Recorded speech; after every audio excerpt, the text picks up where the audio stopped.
we're all deeply invested in our customer deals. Like we're watching them, we're shepherding them, we're coming to the kickoff meetings, the QBRs. We're doing things like, having kickoff meetings with their executives, helping them understand what role they play and how AI is different and how you as an executive, you didn't just sponsor buying this technology, you got to be out there on the front line. So we're going to help teach you how to talk to the rest of your organization, how to tweet about it, how to write about it on LinkedIn. We do those things to really make sure that the customer it's visible what they're doing inside their company and that they're getting to success as fast as possible.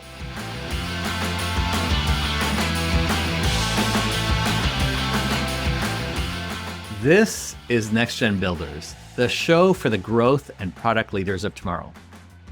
These days, everyone's selling AI. Your competitor, your cousin, maybe even your coffee machine. So how do you stand out when the whole market sounds like a pitch deck written by ChatGPT?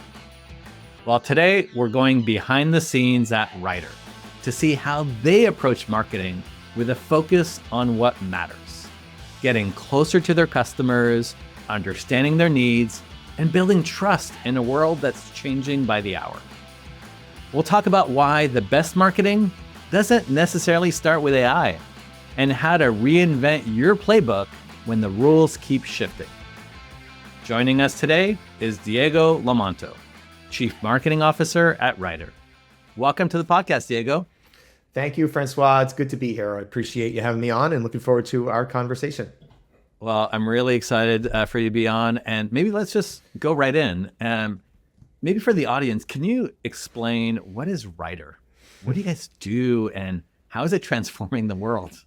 Yeah, it is an agentic AI platform. What we do is we help companies build, activate, and supervise AI agents at scale in their enterprise. We have everything you need to bring an AI agent to life inside your business, and we're hyper-focused on, the biggest companies in the world, most complex use cases. We have customers, most of our customers are in the Fortune 500, Global 2000. We know how complex it is to bring AI into a large business, what production workflows look like, how many people are involved in a different type of workflow, and how many different systems, how hard it is to implement and integrate. And so we've built an agentic AI platform that's designed to work for those enterprises. And it's going really well so far. That's awesome. And it can work on just about any kind of use case in the enterprise, right? Yeah, it's very adaptive, wide ranging.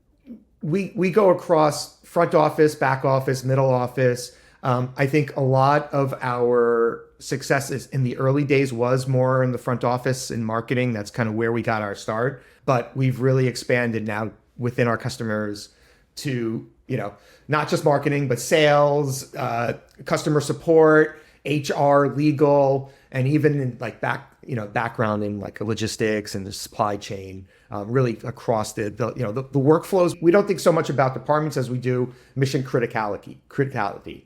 How, what workflows are really important to driving and running your business. We want to help you bring AI into those workflows and help you build agents to help you manage those. That's cool. And you say the word workflow, I think about automation. Yeah. And you worked at UiPath at the height of the automation boom. Yeah. Now you're working at Rigor during the height of the AI boom. Yeah. How do you compare those two moments for you? Like, what's similar, what's different?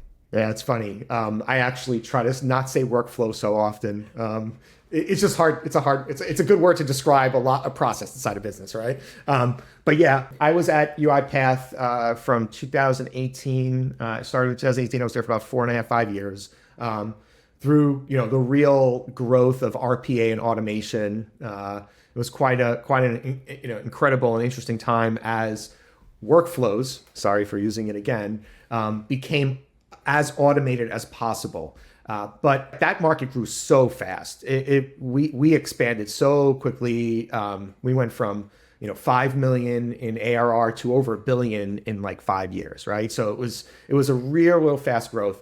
And what we found was there was a lot of pent up demand for if this thing happens in my business all the time the same way, how can I just make that streamlined? How do I automate that process? Because it's not really benefiting from humans' ability to think abstractly or creatively or make decisions. Like there's no variance in how that workflow in that process was accomplished. So RPA and automation came along and it was like, yeah, you do A, B, C always and just automate that. And that's why that market grew really fast. I think the big difference now with AI is that you're able to address the type of work that is not so linear and predictable and low variance in how it gets accomplished. And so I see the aperture for that much wider than what we saw for automation. It's more complicated, AI that reasons and makes decisions, and and it's more squishy, right? And it requires a lot more to get into production, but it has a much wider impact, I think, and that's what we're seeing. That's why I'm so excited to have gone from automation to AI with this move. Yeah, I mean, I totally agree with you. The potential is infinite, what's possible there. But, how do you think through, like, you use the word squishy, which is kind of an interesting one because you see the potential, but being able to describe exactly what it does can be hard. And you think about the potential of AI as well. It's infinite. But how do you think about marketing, AI when it's really, in many cases, a dream? It's many cases this vision, and how do you connect it to the reality of what's on the ground today?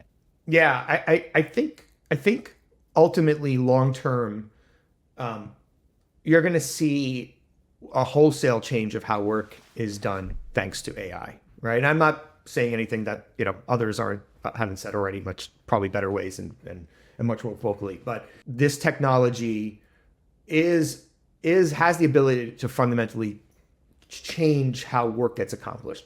And I think we're a bit away from that. We're still learning how to use it for the work we do today, right? The work that we know already. There's a ton, like, even if we didn't have the ability to do new types of work or rethink work from first principles from the ground up with AI, just making what we do today faster, better for customers, better for the people who are doing the work, that itself is a huge market and opportunity. But when you layer in on top, as we learn and get to use it and see what it can do and become comfortable with it and trust it more and think about designing work, after we have more experience working with AI, like that becomes a limitless opportunity for what AI can do to work. But I think right now there's a lot of like, this is what we do. How can we do that better? And there's a huge opportunity around that. And I think the way you market that and the way you really talk to the world about it is through real stories, talk about real ROI. Where's the real change happening? Because that's what people are craving right now. It's been, 2.5 years, coming up on 3 years since the ChatGPT moment. And what we saw in 2023 was a lot of experimentation and a lot, board saying, here's millions of dollars, we need AI strategy, go do stuff. So buying a lot of things and testing them out and trying things. I think 2024 you saw, okay, like now let's start, like what do we learn? Let's start getting to some real actual tangible benefits. And I think this year you're actually starting to see some real successes. And so what I like to do is focus on the human side of it. What kind of value are we getting? What are the successes, and show, a real deep customer story as opposed to just talking about the technology and amplifying those stories. So that's what people are craving. The successes. What are people doing? How did they get success? How can I replicate that? That's what people are looking for. Is that your approach to breaking through the noise? I mean, we're at the peak hype of the curve of the hype cycle. And like, is that strategy to really land it? Yeah, it is. Focusing on the stories, focusing on the people. Ultimately, the people who are making these decisions are people. They're human beings, and they're facing uncertainty. They're trying to figure out what to do. So from a marketing perspective, our company, and this is, before I even joined, our CEO, May Habib, is, really put a big emphasis on getting in the room, talking to people, helping them understand how this stuff works, hearing what their challenges are, spending time. So it's amazing for, a company. We have our own LLM models. We've built this whole platform. It's very technically oriented, We have a very human-centered marketing strategy, and I think that touch that, we call it surround bound. We surround our ICP with writer, both, at the top of the funnel, but then deep into conversations. We host a lot of dinners, a lot of events. We spend time with people facilitating conversations and getting deep into the power of what it can do. And that's working for us. I love that. I mean, we think a lot about agents in terms of removing humans, in many cases, or augmenting the human. Yeah. But you guys have a very human-led engagement Absolutely. model. Absolutely. I may be a techno-optimist. I mean, I know I'm not, maybe I am. And you may say I have rose-colored glasses, but I've studied, I know everyone says this time is different. This time is always different.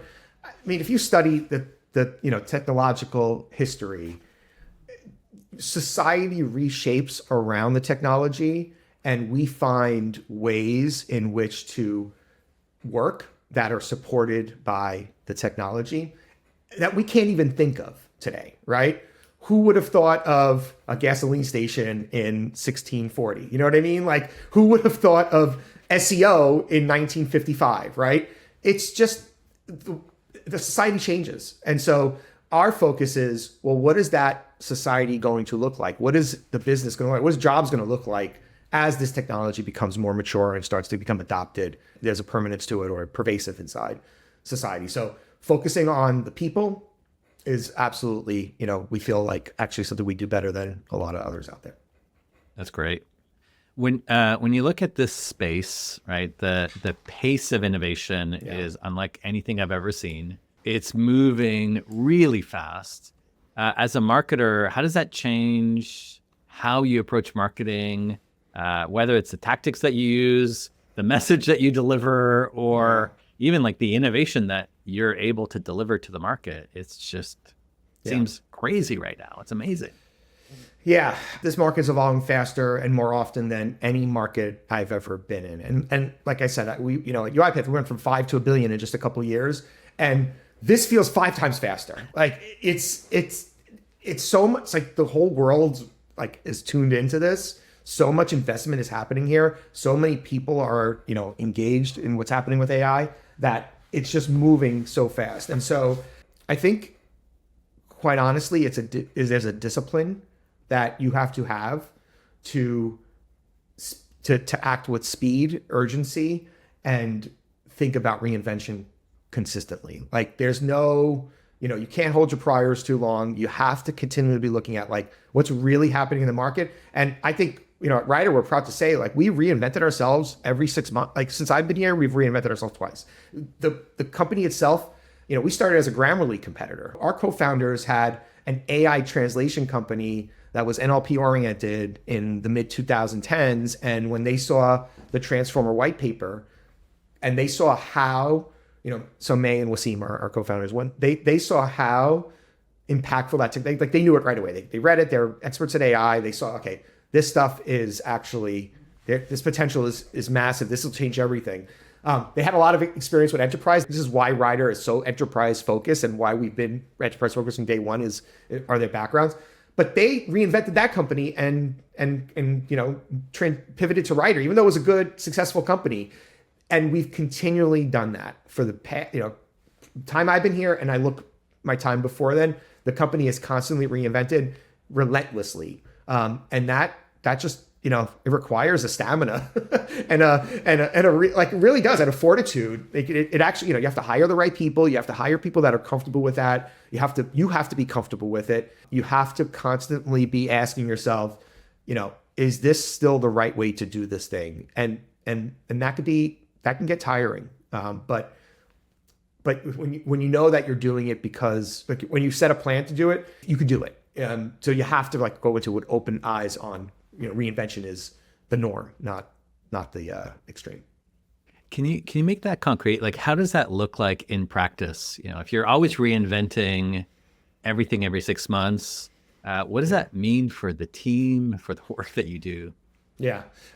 It means a lot of communication, a lot of alignment conversations.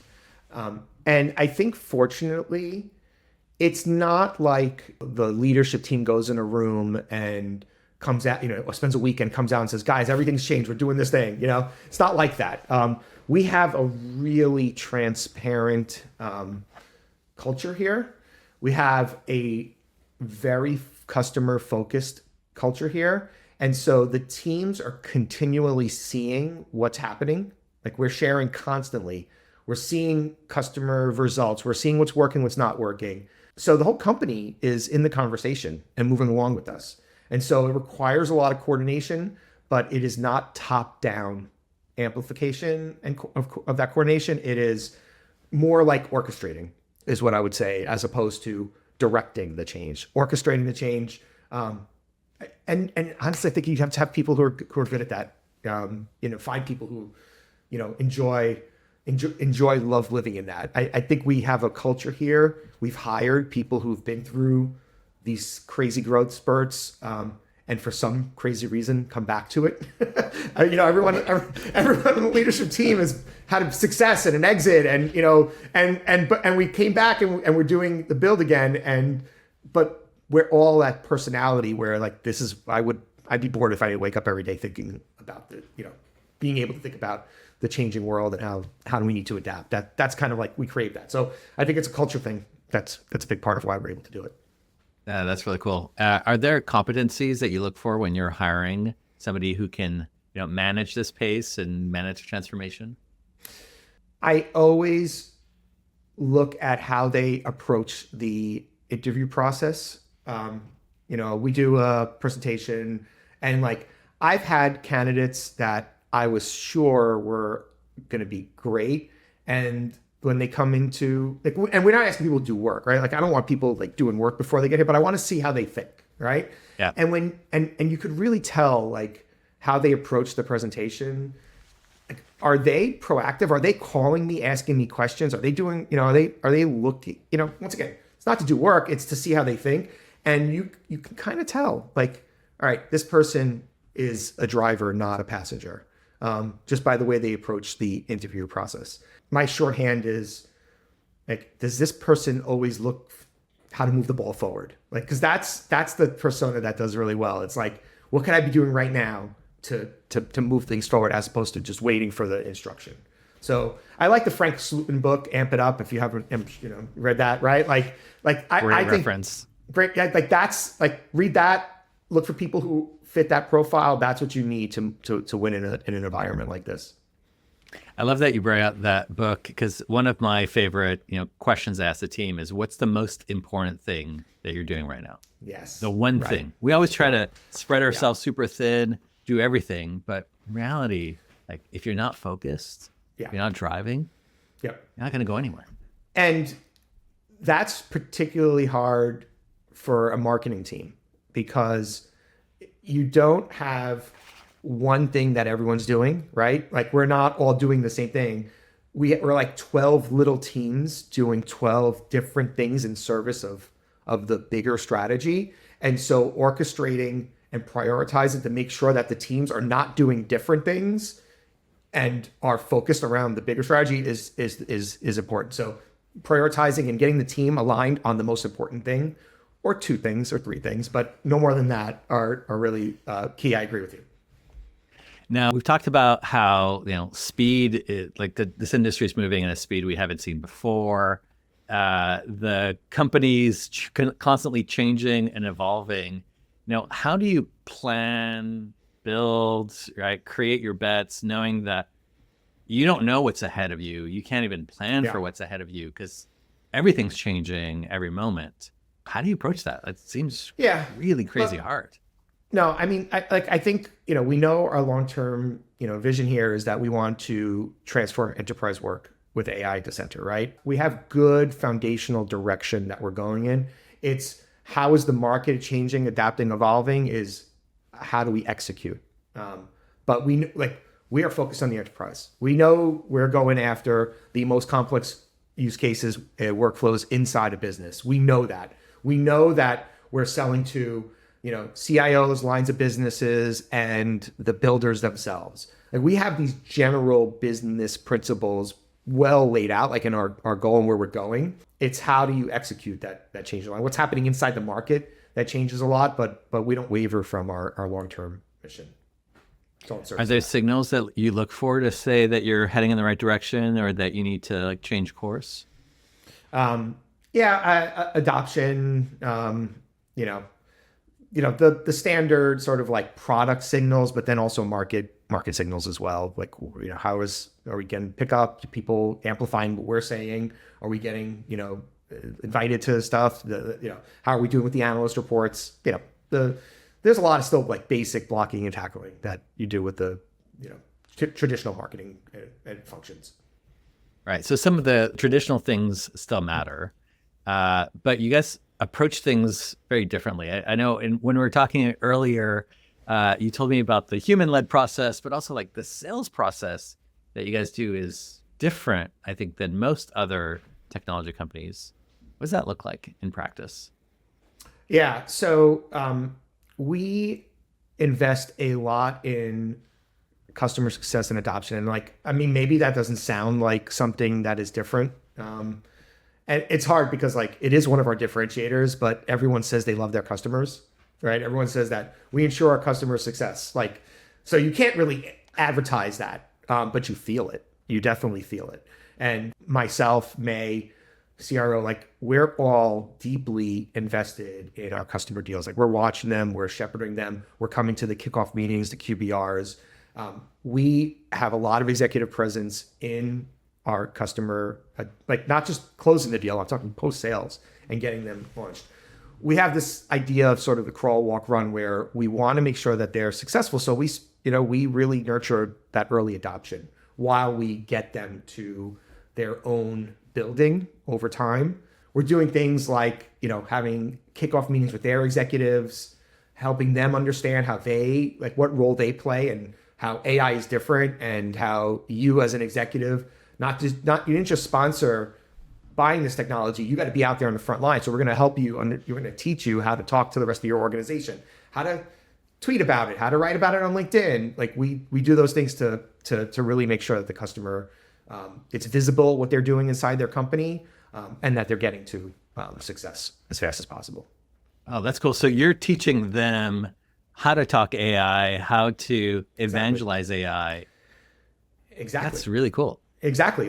That's companies need to see their leaders talking about it. Otherwise, they're not going to change themselves. Don't get me wrong. 10% of your workforce is tinkering and thinking, and they, trying to constantly grow. But the majority is they just want to do their jobs, and they're looking to get the day done, and they're going to do what they're signaled to do. They're going to focus where they get their signals. And so we work with our customers to help them set the signal for their company, which is another reason why companies really like working with us, is because we're a partner in that journey for them. I don't know, when you go, we have countless pictures of us at the whiteboard with the senior leadership of, a CPG, big CPG company or retailer, mapping out the workflows with them, and then, getting them engaged in the process. It's our DNA and the way we've always been. So it really helps us with, drive that adoption. That's amazing. How much does culture play a role in a successful deployment with a customer? We know that a great product is required, but is culture the necessary ingredient to drive success here? Yeah, you need both. Both are requirements to a successful AI adoption. So on one hand, you need the technology has to be near perfect, can't hallucinate. You can't get into production at a Vanguard or Prudential. You can't get into production workflows with it being 95% right. It has to be 4 nines, and it has to be tight, right? So the technology is absolutely vital, but unless there's a culture of progress and reinvention, as we were just talking about, one workflow, 2 workflows, 5 workflows, 10 workflows, it just will stop there. It has to be where we are helping the organization think about not just this particular agent, but what are the next 10 agents? What are the next 100 agents? And so that culture, You need both. Otherwise, you're a point solution and you're a one-off. So it's really important for that, for both sides of the equation, the technology and the cultural permanence is really, really huge. Yeah, I mean, that makes total sense because you do need the whole organization to embrace this change and make it become the norm of how we work. Yeah, that's right. Now, let's switch gears and talk about you and your team and the impact that AI has had on the marketing function. It seems that marketing is one of the early adopters of AI. Yeah. What does that look like on how you do your job today compared to maybe 5-10 years ago? Yeah. I think what I love about what AI has done, both for my team and the high performing teams that I've gotten to work with as customers, is it helps people and companies get started and it helps them scale. And that middle part where the magic happens, you're giving the humans much more time, bandwidth, and opportunity to focus on the magical part of marketing, the creativity, the story that you want to tell, the people-oriented parts of the job. And you're able to do that because AI is giving you the tools to generate a lot of ideas. And then when you find what needs to be done and you are ready to take something to market, scaling it is so much easier and faster than before. I could create, when we have a great piece of content, when we have a great campaign, or we have a great asset, we're able to take that, so much wider and to more markets. And that's just on my team of marketers at a Series C company. When you look at some of the biggest retailers in the world that we work with, they'll take a product to market, and what would have taken them, millions and millions of dollars and weeks of time to take one product and take it to 200 countries and thousands of retailers. The classic example is the product detail page. That's the manufacturer's way of doing business. I write it the primary product detail page, and then I need thousands of iterations for all the different retailers I work with, right? So being able to scale that super fast, nearly instantaneously, is giving them much more time to focus on the product, the first one, right? The main one, the one that sets the context for all of the iterations to come. I love that we're getting more time on that because that's where the differentiation comes, and that's where the heart of the product and the heart of the function really lies. And so I love that part of it. It's giving us much more ability to take the scaling and make the scaling faster and easier. Yeah, that makes total sense. Have you seen different parts of marketing having either higher impact or higher value than maybe in other places? Well, I mean, I think it's clear in content creation. That's the initial part. I can create so much more content so much faster. So that's like the easiest and the fastest place to start. I love the edge cases when you give people inside the company the ability to build their own agents, is when you really start to see the interesting use cases come out and the magic happens. I have an awesome use case with my head of demand gen, actually. So like VP level person, responsible for pipeline, demand generation, saw a way to do pipeline generation better and built his own agent to do it specifically. Wow. Yeah. So specifically, I'll give him a shout out, Andrew Racine. He's awesome. What we were talking to our sales team on improving our outbound pipeline generation, right? Eternal struggle between sales and marketing. How do I enable sales to do their own outbound? It's an important part of the equation. We have a great relationship with our sales organization. And so we sat down and they said, well, look, you guys create great content and great assets, but we there's so much of it, and we don't know how to actually take what you've done and outbound with it. So we do these pipeline generation kits. We're really good at that. But Andrew said, you know what? I'm going to create an agent that allows the rep to upload an asset that we created, give a little bit of description of what he or she is trying to do, and we'll create a custom pipeline generation kit around that particular asset and topic for them. That's cool. So they're able to do their own and like even if they know they're going to talk to a specific customer or a specific person, they can customize how they're going to do outbound conversations based on that asset. It's all customized. It's an agent that does it for you, so that we have all of our reps now are able to do that, and we don't have to do we do 3 kits a month, right? Like there's just so much bandwidth that we can direct them. But all those long tail opportunities, we're equipping and enabling them to have those conversations through the agent that we created.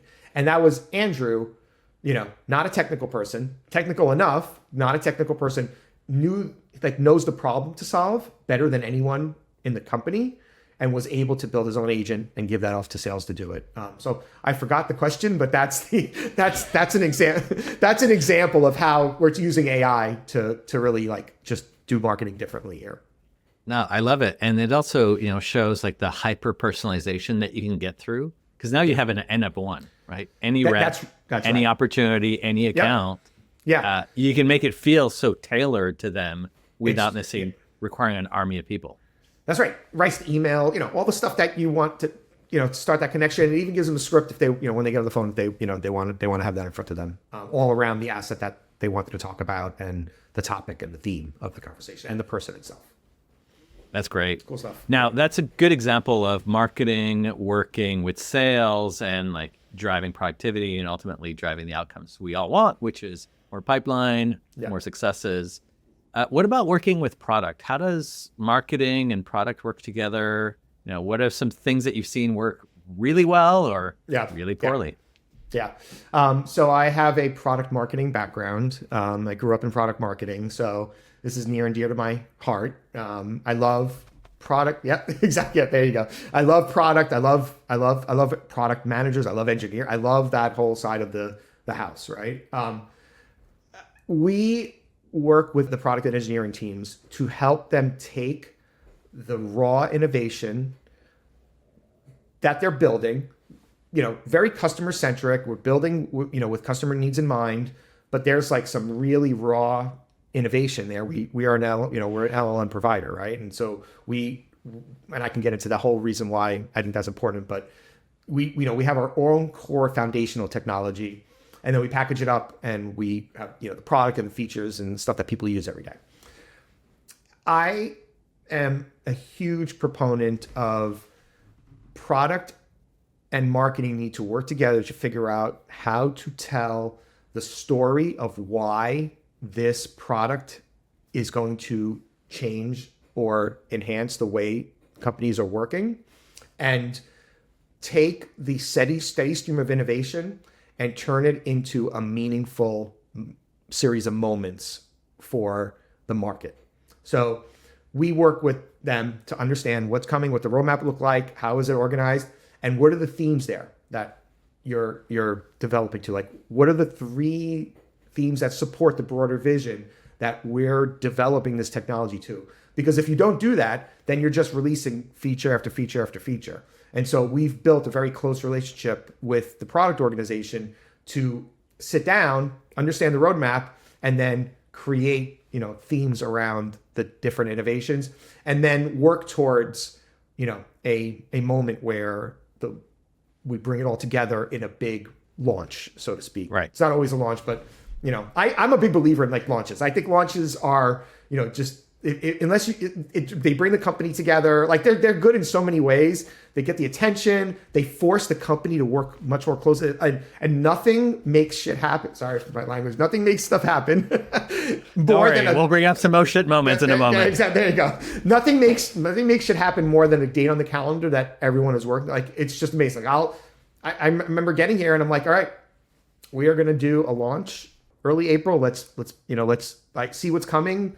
Sitting with product, you have all this amazing stuff coming. Let's bundle that up and let's tell a story around it. And we have now we do that. We have a release cadence. We have major moments. So I work, my teams work very, very closely with product to help tell the story of what they're building much more crisply, I think. That's great. And I totally agree. Launches are these beautiful galvanizing moments for the company where everybody knows exactly what they need to do. I love it. Yeah. It accelerates pace, right? Because you have this hard milestone. Yeah. It's great.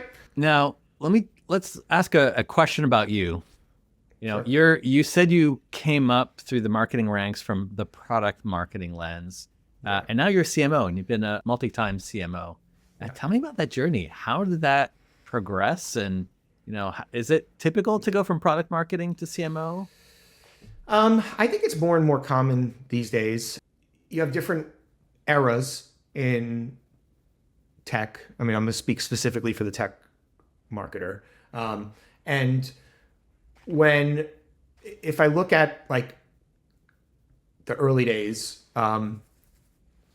demand gen, tends to have a whole, and some companies it is a demand gen oriented world, and that's fine and right for a lot of companies. But what I've found recently is that because the market is so competitive and product differentiation is getting harder and harder to achieve, product marketing orientation in the leadership role has become more important because storytelling and positioning is a bigger facet of how the marketing organization helps the company win.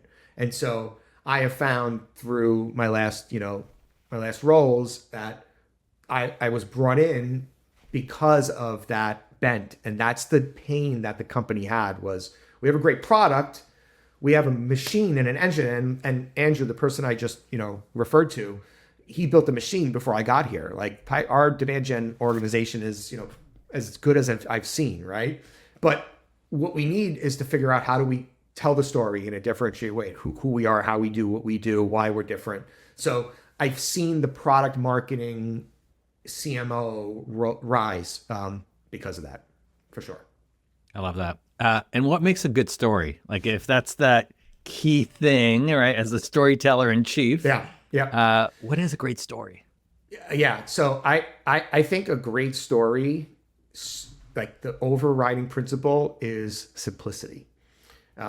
I always go back to trying to think about, the human brain. Like, okay, we can pontificate here, human brain evolution. Our brains have not evolved from the primal days, right? So we're still trying to simplify everything as much as possible and burn as little calories as we can inside our brain, right? The base level human position is, if it's too complicated, I'm going to move on. So what I am always seeking is how do we simplify what we say?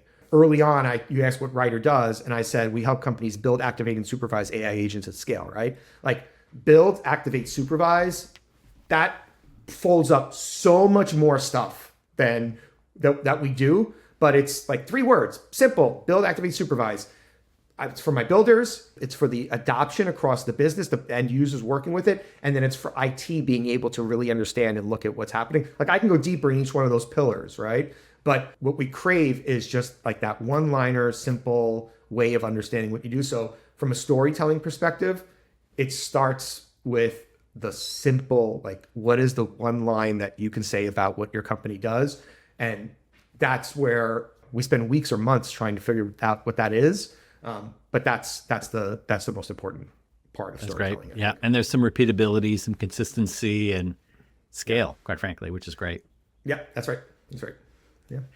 So looking back on your career, you've had a lot of successes, a lot of learning through that journey. Yeah. Can you share one of your favorite oh shit moments?